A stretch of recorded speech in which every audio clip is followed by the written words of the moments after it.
You don't have to all be this serious. Welcome to the White House. Now, I know that these are the longest days of the year, which is why I'm so glad that they put the first course down right away.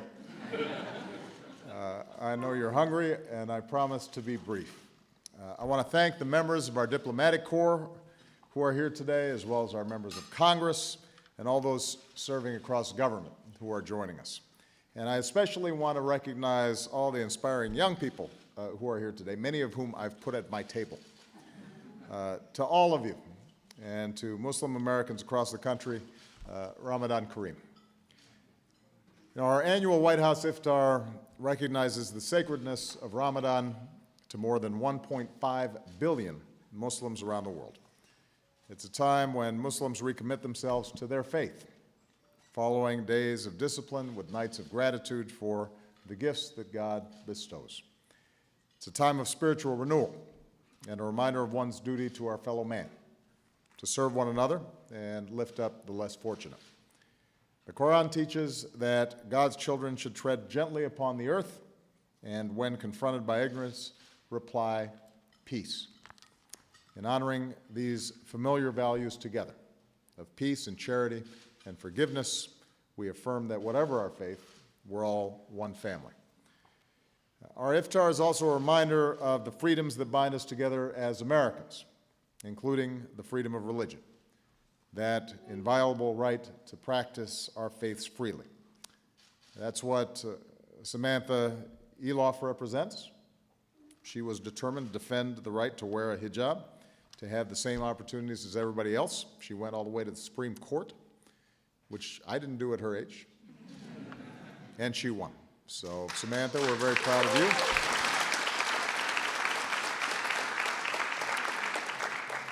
When our values are threatened, we come together as one nation. When 3 young Muslim Americans were brutally murdered in Chapel Hill earlier this year, Americans of all faith rallied around that community. And obviously tonight our prayers remain with Charleston and Mother Emanuel Church.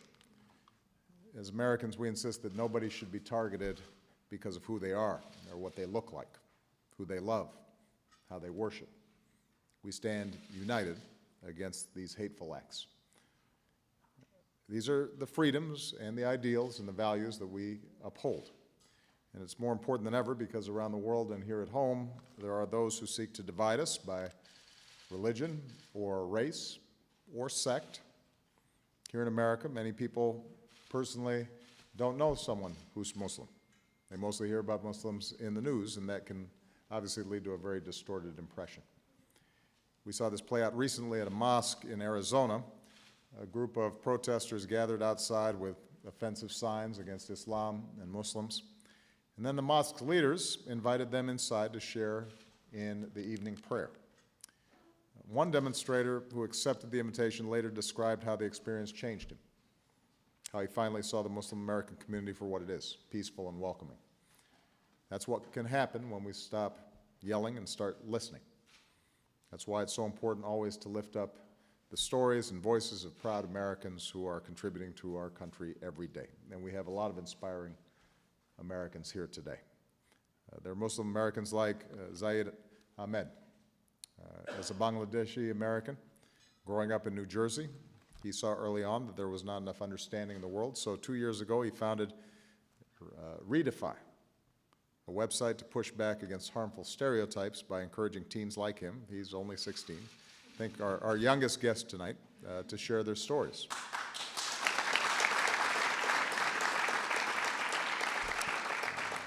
Because in Zaid's words, ignorance can be defeated through education. He wants to do his part to make sure that Muslims can be equal members of society and still hold on to their faith and identity. So we're very proud of you, Zaid. There are Muslim Americans like Munira Khalif. And Munira is the daughter of Somali immigrants. She started an organization to support girls' education in East Africa. She just graduated from high school in Minnesota. She's already lobbied Congress to pass the Girls Count Act so that girls in the developing world are documented at birth, a bill I was proud to sign into law last week. She's even spoken at the United Nations. I was also not doing this at her age. This fall, Munira's heading to Harvard to continue her education in public service, which was a tough choice because, of course, she was accepted to all the Ivy League schools she applied to. But we are very, very proud of you, and I know your community is as well. There are Muslim Americans like Batul Abuar, who was born in a refugee camp in Gaza. And when she was an infant, her family moved to Houston. After graduating from Rice University, she spent a summer in Gaza working with the UN Health Clinic. After seeing people line up whenever new stocks of vaccines arrived, she started Diniy Health to improve the distribution of vaccines and tell families when to come in, all over text message. They've started with Palestinian refugees in Jordan, but the program's been so successful that the UN is looking to expand Duniy's work to more countries across the Middle East. Batul, we're very proud of you. Congratulations.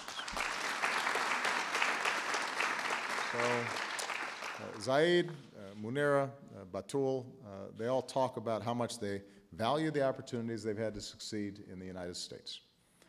And they also remind us that our obligations to care for one another extend beyond our immediate communities, beyond our borders.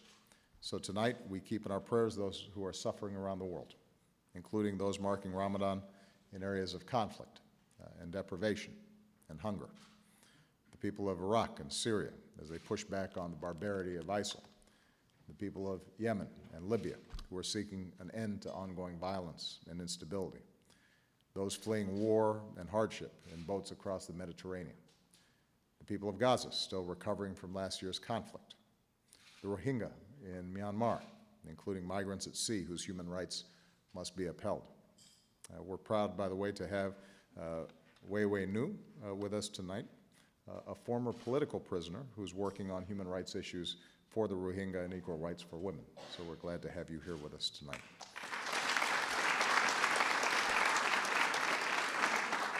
So these challenges around the world and here at home demand the very qualities you summon every day during Ramadan: sacrifice, discipline, patience, a resilience that says we don't simply endure, but we overcome.